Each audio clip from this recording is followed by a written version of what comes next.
રાધા, હું જાઉં છું. પણ આટલા વહેલા? હા, નવા જંગલની પરખ માટે. પાછો આપણી પાસે વખત ઓછો અને કામ જાજા. અને પછી ઝટપટ તારા લગ્નની પણ તૈયારી કરવી છે ને. લે આ સંદેશો, તારા સસરાને પહોંચાડી દેજે. હમ?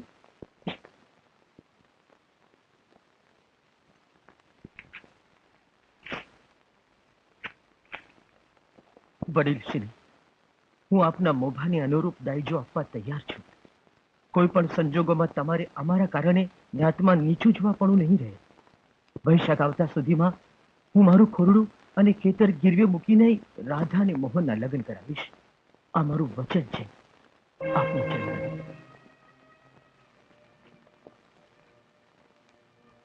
તો શું મારા લગ્ન પાછળ મોટા ભાઈ ખેતર ખોરડું વેચી બરબાદ થઈ જશે?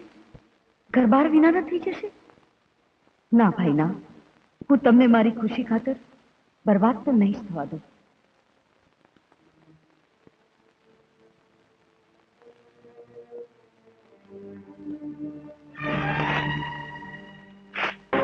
બીજું શું હોય ચંદન? એક દીકરાના બાપ તરીકે મારે તારે ઘેર આવવું પડે? એનો અર્થ એ થયો ને કે ગરજ મારે એકલાને છે. એવું નથી ધરમસિંહભાઈ, ગરજ તો હંમેશા દીકરી વાળાને જ હોય છે. એને શું એની બેનની ચિંતા નહીં હોય? અરે જો એને એની બેનની જરા જેટલી પણ ચિંતા કે કાળજી હોત ને તો મારા કાગળનો જવાબ આપવાનો એને વિવેક જરૂર દાખવ્યો હોત. ગંગાબેન, એટલે શું મારો સંદેશો તમને પહોંચ્યો નથી? ખોટા બહાના બતાવવા રહેવા દે ચંદન.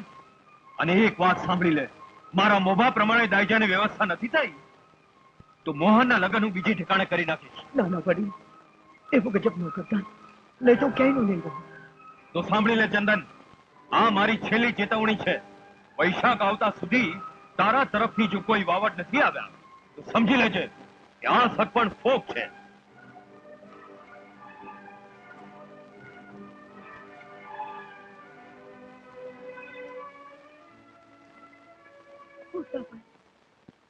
હું તમને મારી ખુશી ખાતર બરબાદ થવા દેવા નહોતી માંગતી, એટલે મેં જ કાગળ પાડી નાખ્યો તો.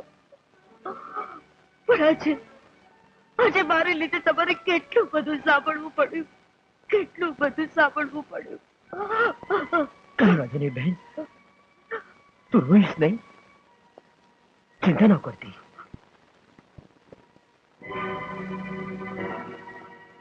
અરે ગાંધી, આમ હિંમત હારીને રડવાથી કાંઈ નહીં વળે. રાધા, તારા માટે તો મોહન જેવા એક નહીં હજારો મૂર્તિયા પડ્યા છે. આવા પૈસાના પૂજારી માણસના ઘરમાં જવું એના કરતા તો એ સગ પણ તોડી દેવું એ બહેતર છે.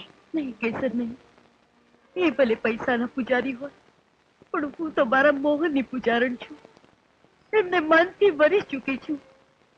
હવે તો જીવીશ તો મારા મોહન માટે અને મરીશ તો એમને માટે.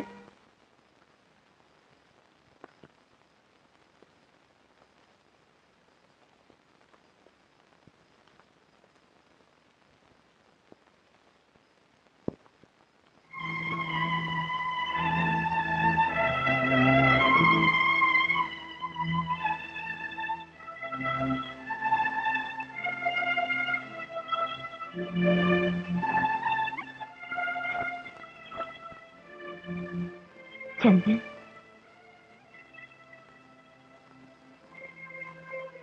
કેસર, તું હજી જાગે છે? એ સવાલ તો હું તને પૂછું છું ચંદન. એવી શી જિંદગી જે માણસને રાત દિવસનું ભાન ભૂલાવી દે? જિંદગી એનું જ નામ છે કેસર, જે સમય અને સંજોગો પ્રમાણે ચાલવા જતા માણસ પોતાની જાતને ભૂલી જાય છે. મને બધી ખબર છે ચંદન. બદલાતા જતા સંજોગો પાસે હોવા છતાં કેટલા દૂર કરી દે છે. ગઈકાલનો હસતો હસાવતો ચંદન આજે સાવ અતડો અતડો થઈ ગયો છે. ચંદન, જો ખોટું ન લગાડે તો એક વાત કહું. શું? રાધાના લગ્ન માટે દાયજાની રકમ હું આપું તો? તારી લાગણી હું સમજુ છું કેસર. અરે મહેનત મજૂરી કરીને છેવટે મારી જાત વેચીને પણ રાધાના લગ્ન તો હું પોતે જ કરીશ. કેસર, કેસર તું ચિંતા ના કરતી. ચંદન, ચંદન, રામ રામ શેઠજી. રામ રામ. તે જે રાધાના લગ્ન માટે પૈસાની વાત કરી હતી ને, તે માટે મેં મહેતાજીને કહી દીધું છે. અત્યારે જતી વખતે તું મહેતાજી પાસેથી પૈસા લેતો જજો. હા, ખૂબ ખૂબ આભાર શેઠજી.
બહાદુર,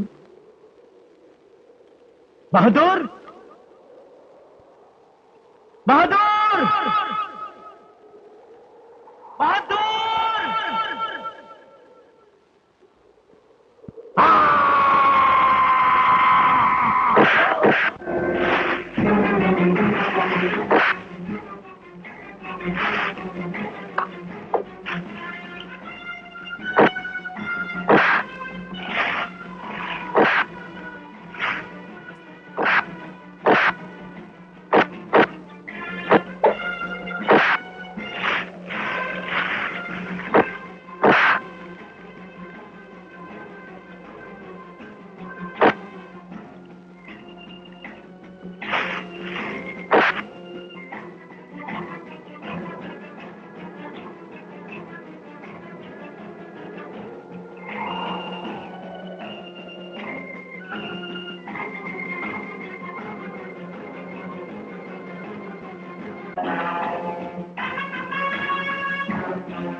ટકલા એટલું નથી જાણતો કે જે ખાડો ખોદે એ જ પડે.